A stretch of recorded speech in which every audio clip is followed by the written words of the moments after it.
तो चलिए शुरुआत करेंगे राजधानी भोपाल की खबर की, जहां भोपाल में नए वित्तीय वर्ष 2026-27 से प्रॉपर्टी खरीदना महंगा होने जा रहा है। पंजीयन विभाग द्वारा तैयार कलेक्टर गाइडलाइन के प्रस्ताव को जिला मूल्यांकन समिति ने हरी झंडी दे दी है। समिति की बैठक कलेक्टर कुशलेंद्र विक्रम सिंह की अध्यक्षता में आयोजित हुई, जिसमें शहर के करीब 740 स्थानों पर प्रॉपर्टी की दरों में वृद्धि का प्रस्ताव केंद्रीय मूल्यांकन बोर्ड को भेजा गया है और इस प्रस्ताव पर अंतिम निर्णय 26 मार्च को लिया जाएगा। वहीं इस मुद्दे को लेकर सियासत भी तेज हो गई है। कांग्रेस ने सरकार पर निशाना साधते हुए सवाल उठाए हैं। पूर्व मंत्री पीसी शर्मा ने कहा है, जब मास्टर प्लान स्पष्ट नहीं है तो आखिर किस आधार पर प्रॉपर्टी के दाम बढ़ाए जा रहे हैं। इधर बीजेपी ने कांग्रेस के आरोपों पर पलटवार किया है। प्रदेश मीडिया प्रभारी आशीष अग्रवाल ने कहा है, यह एक नियमित प्रक्रिया है और हर साल सर्वे के आधार पर दरों में संशोधन होता है। उन्होंने कहा कि कांग्रेस सिर्फ बयानबाजी कर रही है और यह प्रक्रिया उनके शासनकाल में भी लागू होती रही है। कि इसी तरह से प्रॉपर्टी के रेट बढ़ा के आम जनता से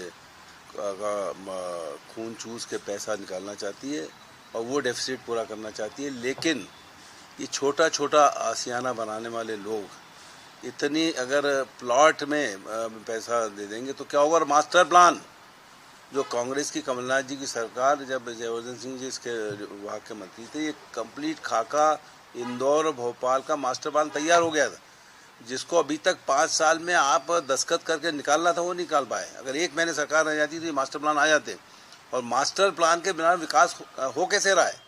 देखिए, ज़मीनों की रेट बढ़ना, गाइडलाइन बढ़ना, रजिस्ट्री वैल्यू बढ़ना, ये एक तय प्रक्रिया है और ये विभिन्न सर्वों के आधार पर जो वहाँ की वस्तु स्थिति होती है हर साल बढ़ती है। अब कांग्रेस इस पर भी सवाल उठा रही है तो बताए कि क्या उसके शासनकाल में नहीं बढ़े थे, क्या उसकी अन्यत्र जहाँ सरकारें हैं, जहाँ छोटी मोटी बची हैं, वहाँ नहीं बढ़ते हैं। तो कांग्रेस सिर्फ बयानबाजी करके रोज अपना समय निकालती है। जो मूल विषय है, कांग्रेस का संगठन तार तार है, कांग्रेस में कार्यकर्ता है नहीं, उन पर ना करते हुए इन्हीं तरह के विषयों को उठाना कांग्रेस के लिए बेहतर होता है। इसी खबर पर ज्यादा जानकारी लेंगे। सहयोगी दिव्या गोयल हमारे साथ राजधानी भोपाल से जुड़ रही हैं। दिव्या, प्रॉपर्टी खरीदना बहुत ज्यादा महंगा होने वाला है और उसी को लेकर सियासत तेज होती नजर आ रही है। जो एक तरफ कांग्रेस कह रही है, विपक्ष कह रही है कि लगातार सरकार चीजें महंगी कर रही है, वहीं दूसरी तरफ बीजेपी का ये कहना है कि कांग्रेस को सिर्फ बयानबाजी करना आता है और कुछ नहीं आता।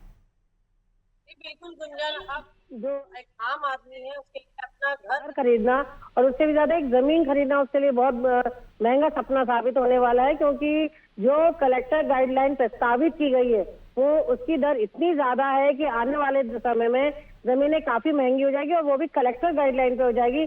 तब सोचिए जब बाजार भाव आएगा तो फिर जो है जमीनों के दाम है वो आसमान छुएंगे। ऐसे में चाहे फ्लैट हो, चाहे कोई जमीन का टुकड़ा लेना चाहे, वो एक आम नागरिक के लिए वाकई में दूर हो जाएगा, उसके बस में नहीं होगा। जो 740 जगह है मध्य भोपाल की, उनको कभी अभी उसका दाम बढ़ाने के का प्रस्ताव दिया गया है और 26 मार्च को अगला फैसला होना है, अंतिम फैसला होना है। इसके बाद ये दाम बढ़ाए जाएंगे और बताया जा रहा है तकरीबन 11% से 180% तक कई सारे जगहों के दाम बढ़ेंगे, अलग अलग होंगे। और खासतौर से आप एक चीज देखिए कि अगर भोपाल की बात करें, भोपाल में अभी हाल ही में मेट्रो ट्रेन शुरू हुई है, तमाम तरह के विकास किए जा रहे हैं, फ्लाईओवर बनाए जा रहे हैं और इसी कारण अब जो भोपाल है उसकी सूरत बदल रही है। और जिस तरह से विकास भोपाल में हो रहा है, अब उसके लिए सरकार को जरूरत है पैसे की, राजस्व की। वो राजस्व पैसा जनता के जेब से ही निकाला जाएगा और इसलिए अब सरकार को जरूरत है पैसे की। और यही जो जमीन है वो महंगी की जा रही है और तकरीबन मैंने जैसे आपको बताया कि 11 से 180% तक बताया जा रहा है कि दाम महंगे हो सकते हैं।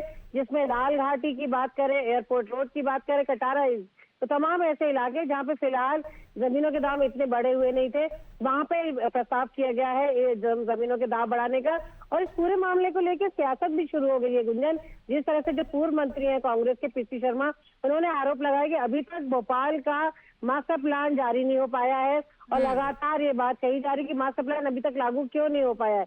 और दूसरी तरफ नगरीय प्रशासन मंत्री ये कहते नजर आते हैं कई बार कि जो मास्टर प्लान है उसका प्रारूप तैयार करके उच्च स्तर पर भेजा जा चुका है, जहाँ पे उन्हें हरी झंडी का इंतजार है।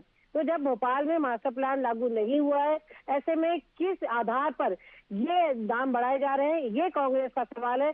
और वही भाजपा ये कह रही है कि ये एक नियमित प्रक्रिया है, जो दाम बढ़ाए जा रहे हैं, चाहे वो कांग्रेस का शासनकाल हो, चाहे वो बीजेपी का शासनकाल हो, इसी तरह कलेक्टर गाइडलाइन के तहत जो है दाम बढ़ाए जाते रहे थे और अभी भी वही प्रक्रिया लागू की जा रही है। हालांकि सियासत अपनी जगह है, लेकिन ये बात तो तय है गुंजन कि आने वाले दिनों में लोगों को घर खरीदना एक महंगा सौदा साबित होगा। बिल्कुल। और अब देखिए सियासत तो उस पर देखिए जा रही है, आगे किस तरह से क्या कुछ काम किया जाएगा देखा जाएगा। दिव्या, तमाम जानकारी के लिए बहुत धन्यवाद आपका।